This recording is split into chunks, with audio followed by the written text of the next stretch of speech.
दरम्यान राज ठाकरे यांच्यावर भाजपचे मंत्री आशिष शेलारांनी पलटवार केलाय। भाजपनं कधीही तडजोडीचं राजकारण केलं नसल्याचं शेलार यांनी म्हटलंय।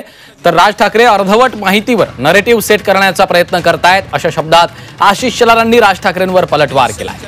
राष्ट्र प्रथम आणि राष्ट्र निर्माणाच्या आधारावर आम्ही तडजोड केलेली नाही, भूमिका बदलल्याच्या आरोपांवरून शेलारांनी राज ठाकरेंवरच निशाणा साधलाय। श्रीमान राज ठाकरेजी यांनी त्यांच्या राज्यस्तरीय पदाधिकारी संमेलनामध्ये जो एक नरेटिव्ह सेट करण्याचा प्रयत्न करतायत तो अर्ध आणि अर्धवट माहितीच्या आधारावर आहे।